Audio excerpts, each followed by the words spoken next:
Well, here I am again. I am restoring yet another boat. This is I believe it's a 72 Snark Sunflower. It's a little sailing dinghy, and I did restore it totally last year, but this year I was a little rough on the boat, and it got away from me once and ended up on some rocks. And so I'm having to refinish the bottom of it again.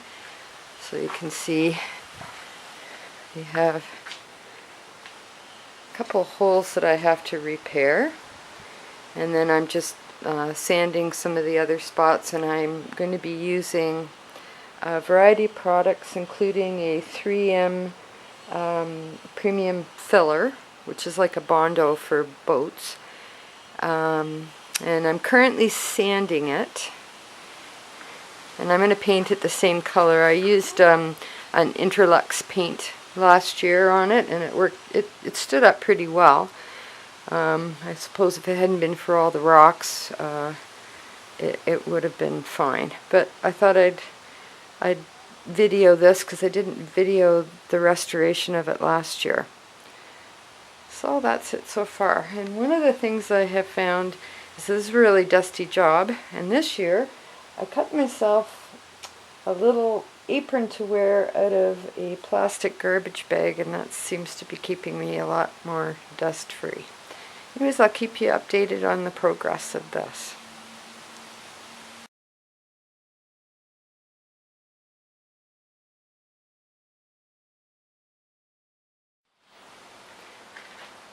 Hello, so here I am with the sunflower, and I have a little dent here. So what I've done is I've used a technique that I saw another YouTuber use, and I took some styrofoam pieces from here, let's take a piece of styrofoam. I've got my camera sitting on it right now. And basically you just pry it up where you've got your hole, and you're going to shove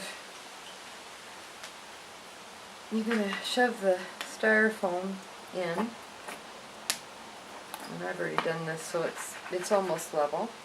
And you're going to wet the area, and I'll give a link to the gentleman's YouTube video. You're going to wet the area, and then the glue. One of the things with these boats is because they're styrofoam, you have to be careful whatever you use on it that's going to be in contact with the styrofoam, because any kind of glues can be really aggressive on this and can actually eat your boat up. So the glue that he recommended is Gorilla Glue. So got some of that. Now I don't have the syringe that he had, but I've got the one, I cut an end on it that's really tiny. So I wet the area, and now I'm just going to push in the Gorilla Glue.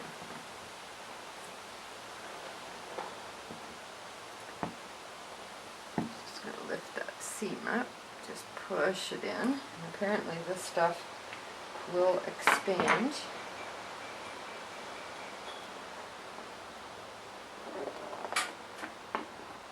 So I'm going to let that dry, and then what I'm going to do is I'll do a fiberglass patch over this, and I'll show you me doing the fiberglassing later. And the one thing with these boats is you don't want to worry about them being perfectly smooth. They have sort of a dimply effect to them. You know, you want it to be structurally sound is more important than really smooth. So I've given it a nice light sand. I've used an 120 grit sandpaper on my rotary sander, and so it's almost ready. Once I do the fiberglassing and the final sanding, I'll give it a paint. And I'm going to be using the tipping technique, which I did learn on YouTube, and I'll show you that because it works really well. And as well, I'll give the link to the gentleman that I learned how to do that.